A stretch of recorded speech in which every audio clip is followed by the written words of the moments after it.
Peu de temps après, il remettra l'enveloppe au destinataire. Après lecture des messages, M. Kwame Nkrumah, le destinataire fut bité devant un grand dilemme qui portait 3 instructions. N'est pas signé pour la date du report de l'indépendance. Papa et maman, bonjour les enfants de papa. Je suis très ravi de vous revoir encore sur ce plateau Nkamba, centre de l'univers. Toujours en collaboration et sur diffusion de Panza Sangwa Congo, de notre confrère Edino Bilengue TV. Papa et maman, la fois dernière, nous avons entamé un sujet profond qui nous concerne tous en Afrique, que nous avons intitulé les secrets des indépendances. Pour continuer sur ces lancers, nous vous disons qu'il est très important de réveiller le peuple africain pour que nous ayons des éléments nécessaires comme preuve irréfutable sur les défis qu'avait lancé notre père en commun, Papa Simon Kimbangu, en 1921, en ces termes. Le Congo sera libre, l'Afrique aussi. Papa, à ce moment quand il disait, c'était le 10 septembre 1921. Papa Simon Kimbangu déclenche son œuvre le 6 avril 1921 et il sera arrêté le 12 septembre 1921 et jugé et incarcéré depuis le 3 octobre 1921, qui croupira dans le prison à Katanga de 1921 juste en 1951. Mais pour mieux comprendre cette situation, parce que moi si je parle, vous verrez que mais non, mais lui c'est un animateur kimbanguiste, avec lui il pourrait rajouter des ingrédients, mais non. On a toujours des références suivant l'interview des papas, du professeur Bob Kabamba sur la chaîne Radio France Internationale, RFI. Suivons. Eric, bonjour. Bonjour Juan, bonjour à tous les auditeurs de la RFI. Vous êtes à Bukavu et vous avez une question qui était dans l'actualité vraiment la semaine dernière, mais on l'a sélectionnée ce matin car elle est vraiment intéressante. C'est une question concernant la journée du 6 avril dans votre pays, la République démocratique du Congo. Effectivement, Juan. Par décision du président Félix Antoine Tshisekedi, le 6 avril est désormais un jour férié et chômé sur toute l'étendue de la République démocratique du Congo. Cette journée est dédiée au combat de Simon Kimbangu et à la conscience africaine. Oui, le 6 avril, désormais décrété jour férié en mémoire de Simon Kimbangu, prédicateur au début du siècle dernier. Bob Kabamba, bonjour. Bonjour. Professeur de sciences politiques à l'université de Liège, merci infiniment d'être avec nous. Tous les Congolais connaissent Simon Kimbangu. Il est considéré comme un héros national dans ce pays. Rappelez-nous en quelques mots, mais il mériterait des heures d'explication. Qui était-il ? Alors, pour parler de Simon Kimbangu, il faut avoir 2 visions. La vision de, pour certains colons, il s'agissait d'un subversif et qui militait contre l'ordre colonial, puisque nous sommes dans les années 20, comme vous l'avez dit, donc tout au début de la consolidation de la colonisation belge.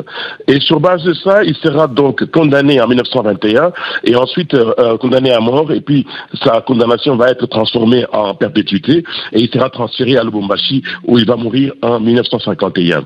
Alors, mais pour les Congolais, il s'est africanisé, ou je peux dire congolisé, en fait, les rites religieux, aussi bien catholiques, il a mélangé les rites catholiques et les rites protestants, et pour créer donc un rite spécifique qu'on appelle donc le kimbanguisme. Et ce kimbanguisme va tout, dans un premier temps, se focaliser uniquement dans une partie de la RDC, mais progressivement va s'étendre sur une très grande partie et va commencer à se transformer non plus à simplement un mouvement religieux, mais va commencer à devenir un mouvement mouvement où les partisans vont commencer à militer contre la colonisation et surtout pour la libération de ce qu'ils vont appeler la libération des Congolais contre le pouvoir du colon. Oui. Et d'ailleurs, c'est cette base-là qui va constituer, on va dire, un des chaînons du nationalisme congolais et qui va déboucher plus tard, à plusieurs années plus tard, à la décolonisation dans les années 50 et 60. Effectivement. D'ailleurs, son église, son ministère a fini par être reconnu officiellement par les autorités belges. C'était en 1959 et en 59, on était vraiment quelques mois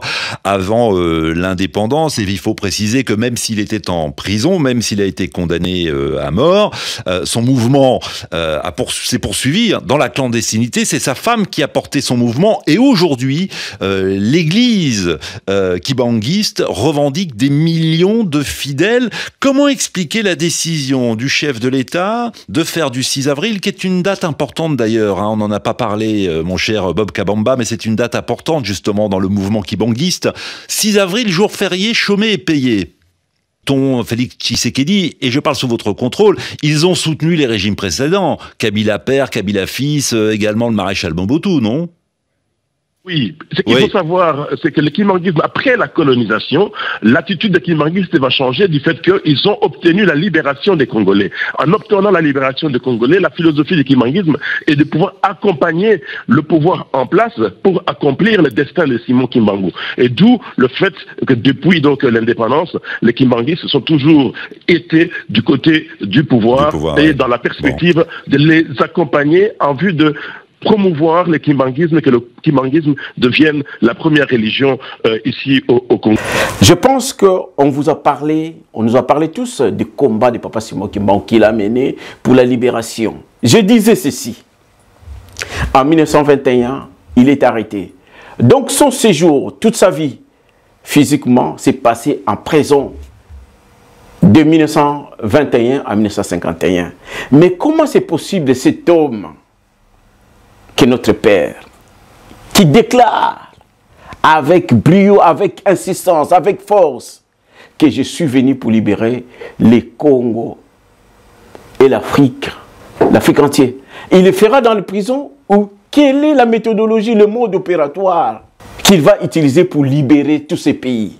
Je vous dis, 42 pays de toute l'Afrique, même en allant vers l'Asie. Et ce que nous ne connaissons pas, dans des circonstances que nous verrons peut-être plus tard, où les éclairs viendront nous montrer. Il y en a encore, je sais, il y a des secrets qui restent encore enfouis, mais le jour viendra, nous serons à mesure de vous dévoiler ce qu'il a fait dans d'autres continents.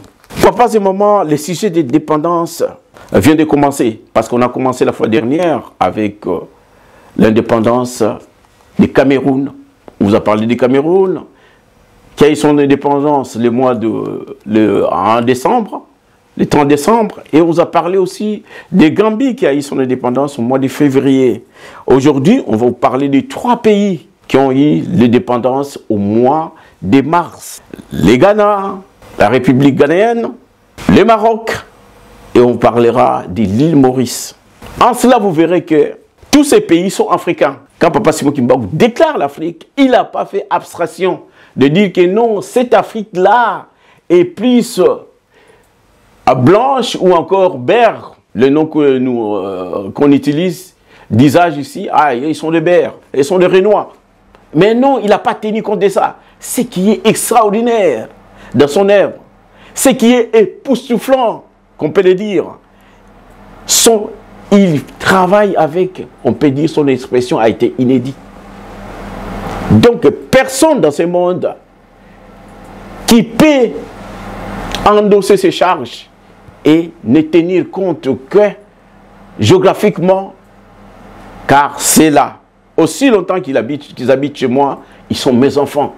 Donc, que tu sois libyen, que tu sois tunisien, que tu sois égyptien, si tu es dans cette circonscription africaine, nous partageons tous le même génome de Papa Kimbangu. On a tous le même gène de Papa Simon Kimbangu. C'est pour cela, je vous dis que Papa Simon Kimbangu nous réserve des grandes surprises. Et à travers ces sujets que nous venons d'entamer, vous allez voir que il nous fera rêver de grandes choses. Et par là, papa et maman, quelque chose est très important. Quand vous recevez ces messages, partagez-les. Ne restez pas, ne gardez-les pas pour vous les Congolais, pour les Ghanéens.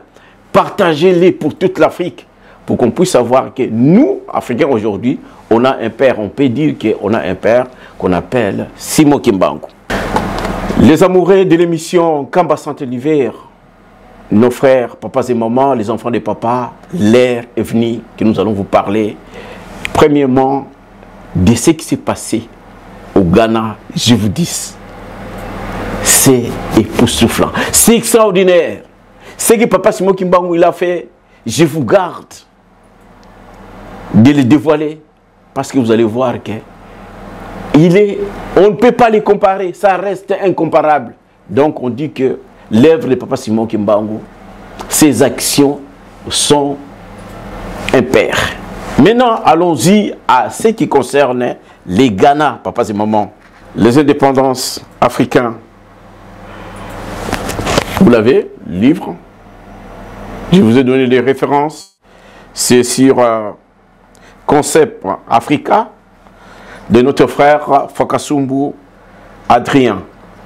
Donc parlons maintenant, allons-y maintenant à ce qui est sérieux.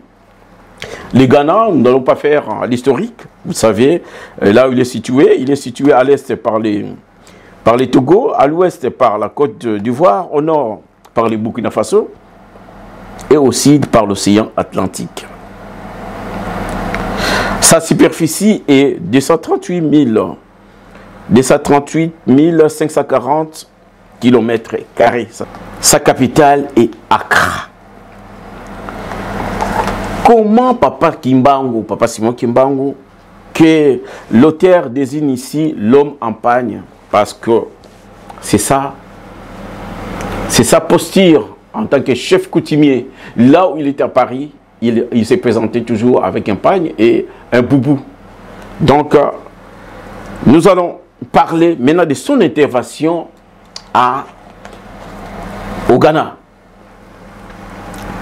Il y a des rappelés qu'en 1954 et 1956, un économiste appelé Faustino Tumi a fait ses études à Londres, au Royaume-Uni, où il est sorti avec son diplôme de master de l'économie. Et la colonie, ayant trouvé quelqu'un qui est africain, qui peut les aider dans les rapports généraux, du point de vue financier, ils ont confié toutes ces tâches-là des colons qui dépendaient du Royaume-Uni, le Royaume-Uni appelé communément de Commonwealth. Ils l'ont désigné comme le comptable général, donc les gestionnaires des colonies.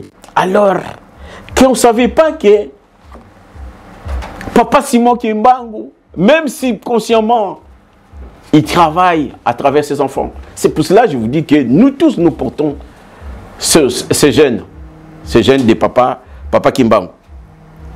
Disons que nous portons tous les mêmes gènes. C'est pour cela qu'il est très important de savoir, mais papa Simon Kimbangu, il a travaillé à travers nous, qui nous portons ces gènes en tant qu'Africains. Il a travaillé, même nous, sans le savoir, il nous a guidés. C'est pour cela qu'il a choisi à cette époque-là que Faustino Tumi, il sera responsable pour aider les Ghana pour son émancipation ou encore pour valoriser les partis qui luttaient contre les colons en vue d'obtenir l'indépendance au Ghana. Alors, qu'est-ce qui s'est passé? Le Royaume-Uni ayant donné cette confiance à Faustino Tumi, ils ont remarqué, après un temps, après un moment, mais dans l'entretemps, c'est lui qui avait les charges d'être le gestionnaire général des pays de Commonwealth.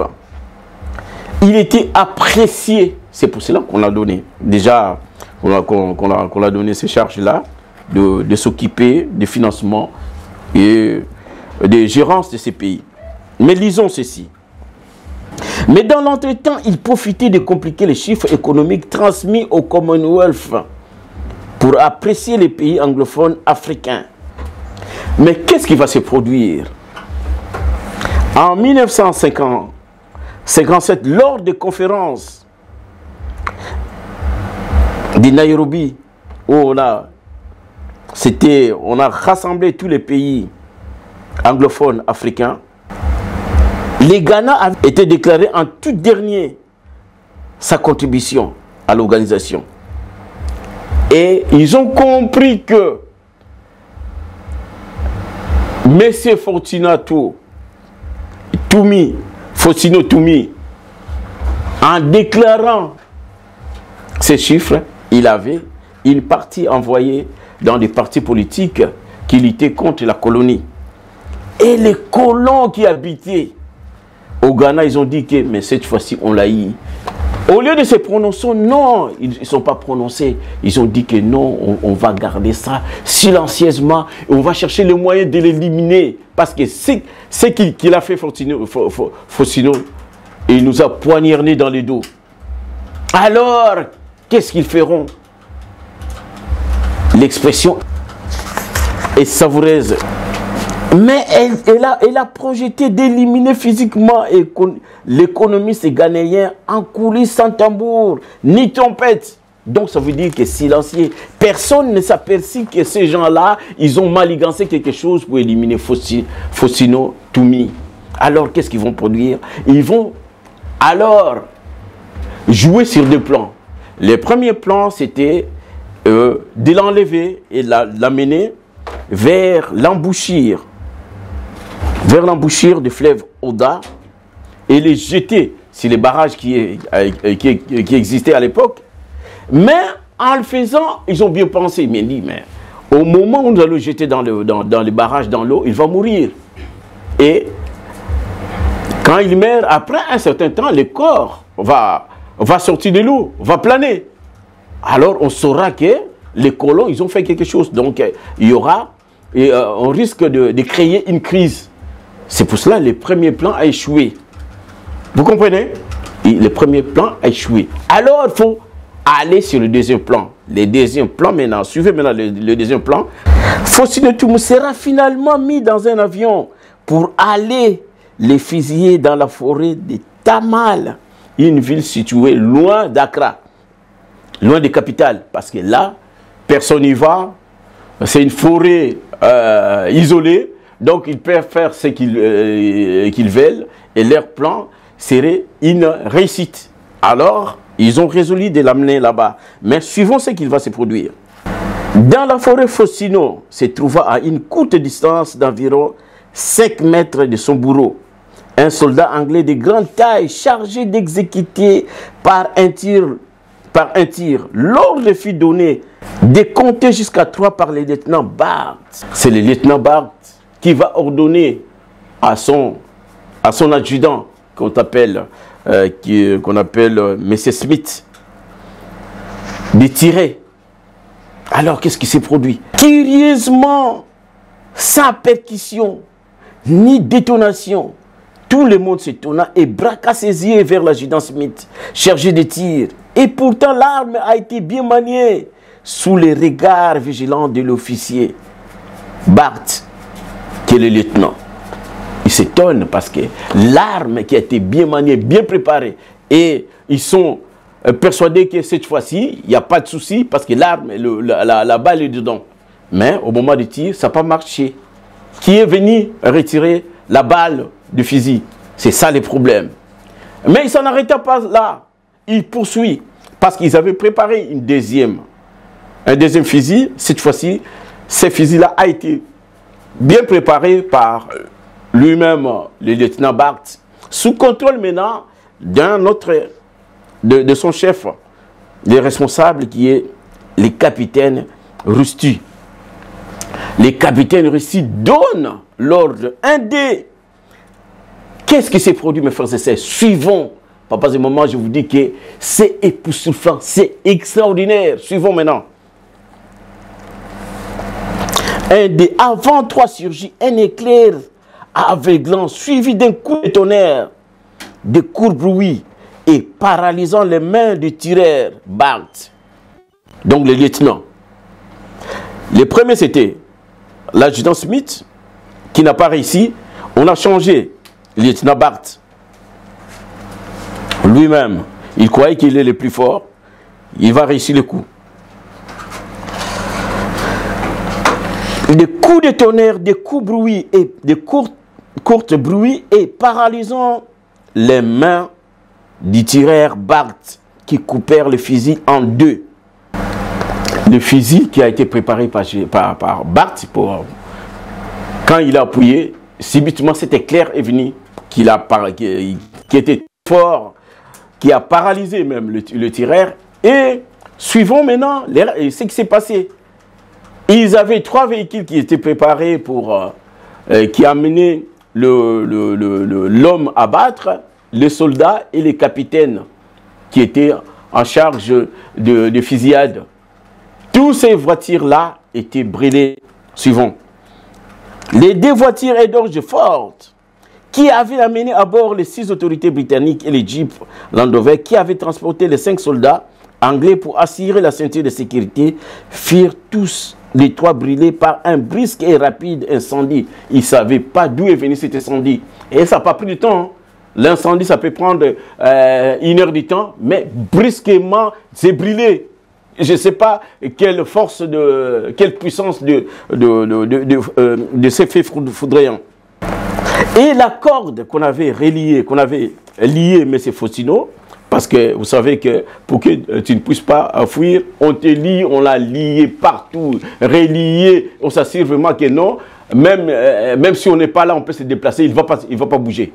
Et la corde qui avait lié, ça a été tous déficelé, coupé en miettes. Cette corde-là, suivant. Enfin, les cordes qui avaient fixé M. Faustino au poteau de tir furent coupées en milliers de morceaux.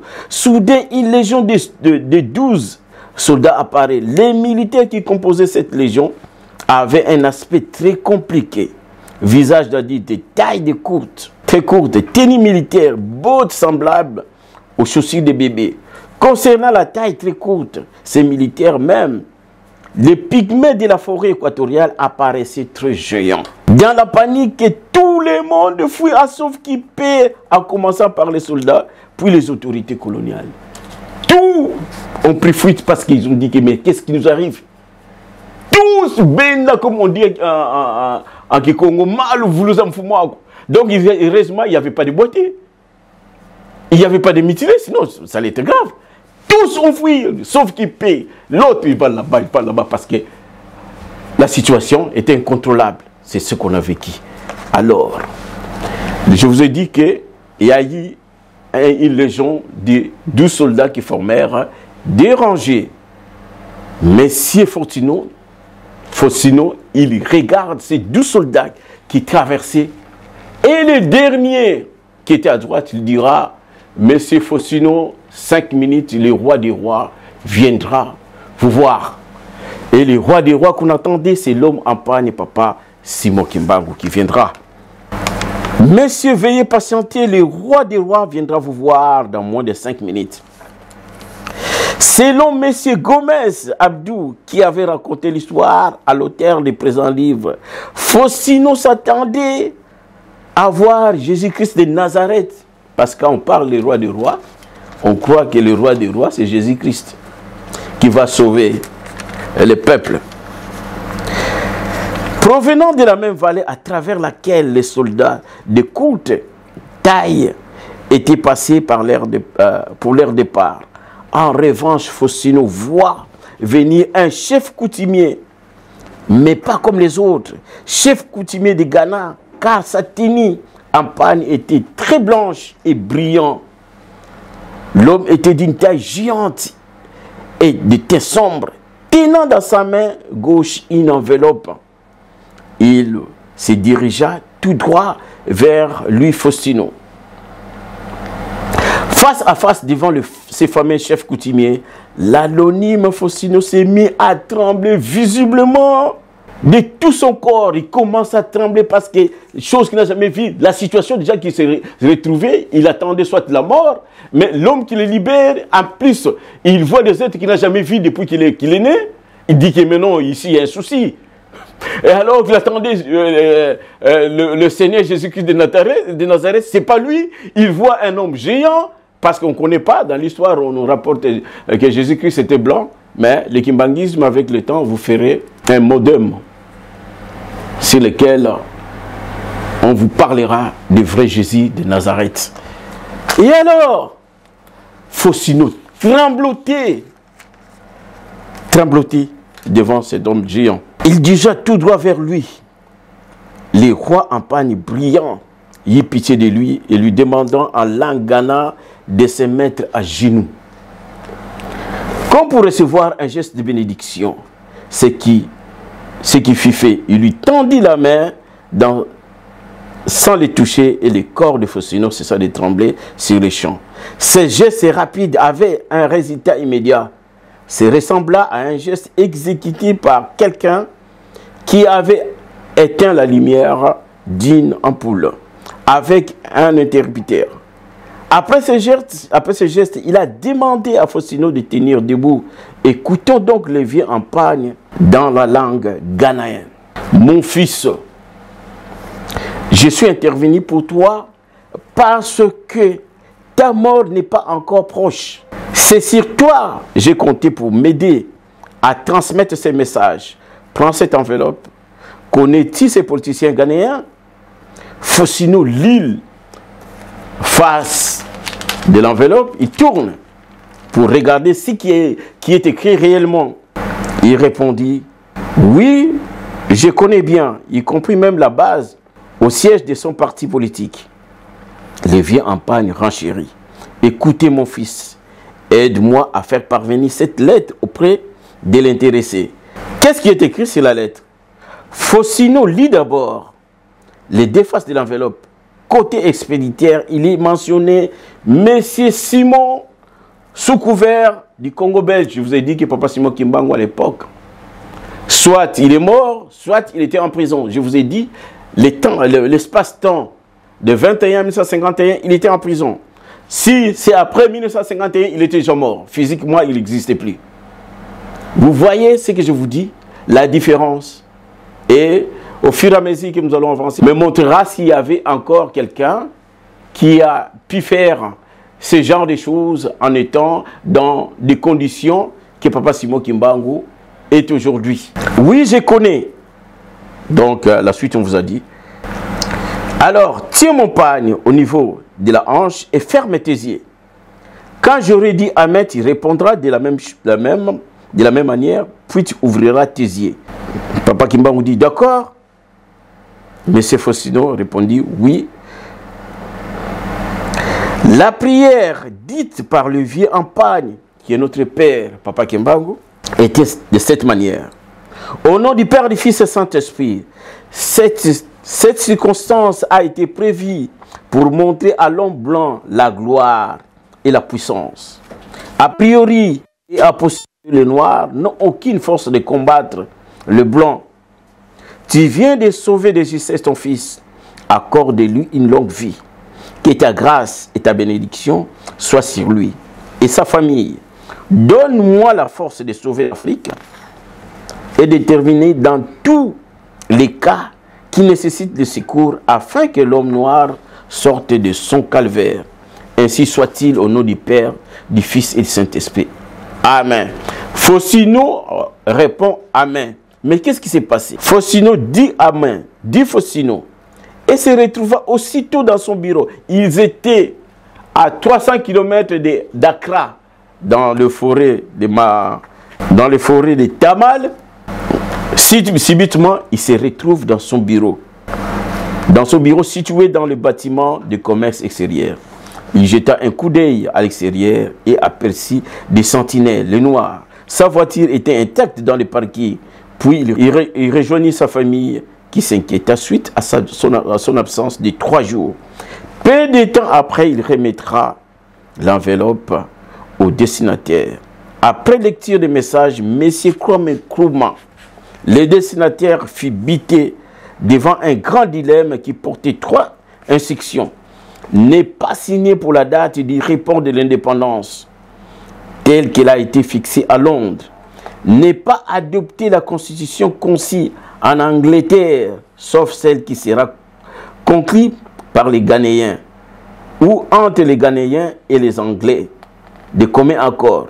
Devant toutes sortes de pressions ou menaces, surtout par les Occidentaux, n'est pas osé faire appel à l'ONU comme commission paritaire, advienne qui pourra. Ça, c'est les instructions qui donnaient Papa Simon Kimbangu. Quels que soient les différents qui est notre père, que nous voulons que tout Africain porte dans son cœur le nom de notre père, à travers ce que nous vous révélons sur les secrets des indépendances, c'est grandiose. De Papa Simon Kimbangu, je vous ai dit qu'il n'a pas seulement donné l'ordre, mais non, il a instruit jusqu'à ce que les décisions finales qui porteront sur l'indépendance, les indépendances de nos pays. Il a joué la responsabilité totale pour les indépendances. Nous voyons qu'un homme ne peut pas avoir cette force-là. Parce que en tant qu'humain, il y a des choses qu'on peut pas, qu'on n'arrive pas à décider. Mais Papa Simon Kimbangu, il décide à notre place. C'est ainsi que les Ghanéens ont eu cette chance-là de leur dire que non, s'ils vous demandent des reports, n'acceptez pas les reports. S'il vous dit la constitution qu'on a conçue en Angleterre, non, c'est pas l'Angleterre, c'est pas le Ghana. L'Angleterre, c'est pas le Ghana. Bien que vous faites partie de pays étant indépendants, faites partie de l'indépendant, mais ne faites pas appel à l'ONU s'il y a des situations difficiles. Parce que Papa Simon Kimbangu savait que l'ONU, c'est une mutualité européenne-amérique qui est conçue pour piller les richesses des pays africains. Donc il a dit, quelle que soit la situation, ce que nous faisons, nous, est hors norme. Faire appel aux Occidentaux, faire appel à l'ONU. Non, Papa Simon Kimbangu, dès 1921, il a dit que non, ne le faites pas. Dans tous les pays où il est passé, où il a instruit l'indépendance, il les a dit que n'entrez pas. C'est une tourbillon si vous entrez dans l'ONU. Vous voyez que ce que je peux dire pour les Ghanéens, on a eu cette chance.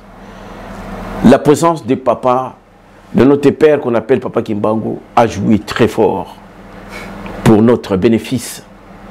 Ainsi, je vous dis, chacun de nous, ne gardez pas ces messages, parce qu'on est dans l'ère moderne, c'est écrit dans la Bible, que tout le monde connaîtra Dieu, connaîtra son visage.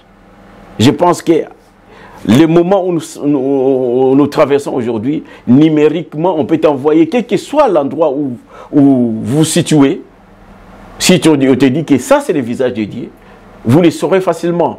Donc, nous, qu'est-ce que nous faisons en tant que les enfants de Papa Simon Kimbangu? Nous voulons que tout le monde comprenne que si on est là, on existe aujourd'hui, si on a cette liberté qu'on a eue, la libération politique, la souveraineté qu'on a eue, c'est grâce à Papa Kimbangu. C'est lui qui nous a instruits. Même d'une manière invisible, il était là à conduire ses enfants. Dans la souffrance, dans des chaos, dans des situations difficiles, il était là. Mais enfin, il devait se présenter pour qu'on puisse savoir que c'est lui qui a pris décision, qui a pris ses fardeaux, qui a accepté, qui a décidé pour déclencher les indépendances. Voilà, je vous dis merci les Ghanéens. C'est votre histoire. Partagez cette histoire, ne gardez pour vous-même. Parce que les jours à venir, nous comprendrons dans 10 ans qui est Papa Kimbangu. Nous tous, nous l'aurons besoin. Mais moi, dès l'appel Vomutoko, Motona Kimia, qui est votre confrère, je lui vois de Papa Simon Kimbangu Kangani, je vous dis que n'oublions pas que dans 10 ans, je vous dis 10 ans, toute l'Afrique aura besoin de Papa Kimbangu. On va les chercher. Il était où? Mais moi, j'ai fait mon devoir de vulgariser, de vous montrer qui est Papa Kimbangu, ses faits, ses gestes, ses instructions, ses merveilles qui nous appartiennent. On doit les partager entre nous. On partage, c'est pas seulement des choses à manger, mais des choses qui sont plus même que ce qu'on mange. C'est ça, notre Père. Nous portons tous le même jeune homme. Papas et mamans,